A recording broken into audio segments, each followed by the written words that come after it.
Ibu Saudara terkasih dalam Kristus, jumpa lagi dalam Inspirasi Pagi. Di dalam Lukas pasal ke-15 ayat yang ke-11 sampai 32, Tuhan Yesus memberikan perumpamaan tentang seorang kaya yang mempunyai 2 orang anak. Suatu hari si bungsu mulai merasa tidak bahagia tinggal di rumah bapaknya. Ia pun meminta semua bagian harta warisan dan pergi meninggalkan keluarganya, menjual warisannya untuk mencari kebahagiaan dengan hidup berfoya-foya, sampai akhirnya ia pun jatuh melarat. Dan agar bisa bertahan hidup, ia bekerja sebagai penjaga babi. Namun, hanya untuk makan ampas makanan babi pun ia tidak dapat. Si bungsu pun teringat bahwa pegawai-pegawai di rumah bapaknya memiliki makanan yang berlimpah. Ia pun menyesal dan merasa berdosa kepada bapaknya.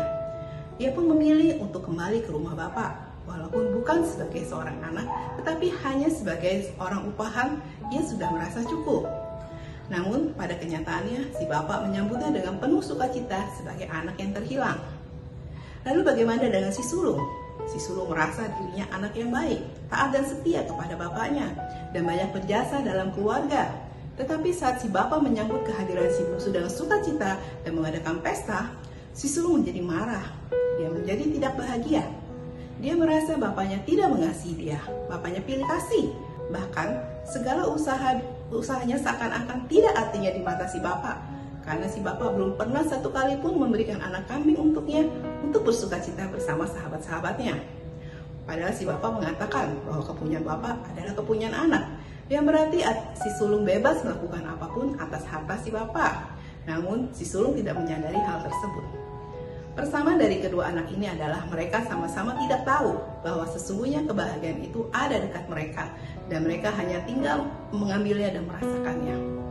Setiap manusia pasti ingin berbahagia, namun pada kenyataannya banyak orang yang tidak merasa bahagia. Tidak dipungkiri dalam hidup ini banyak hal yang bisa menyebabkan orang tidak merasa bahagia, karena mengalami hal-hal seperti kegagalan, kehilangan pekerjaan, kehilangan orang yang dikasihinya, bertengkar dengan pasangan, bertengkar dengan keluarga, tidak mempunyai uang, tidak punya keturunan, ada sakit penyakit, dan sebagainya.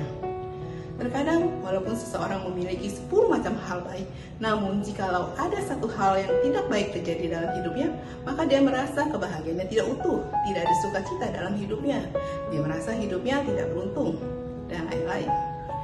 Ada sebuah statement yang menyatakan, bahagia adalah pilihan, bahagia bukan hasil. Tidak ada yang dapat membuat dirimu bahagia sampai engkau memilih untuk berbahagia. Maksudnya adalah bahwa kita bisa menciptakan kebahagiaan sendiri tanpa perlu adanya suatu pencapaian.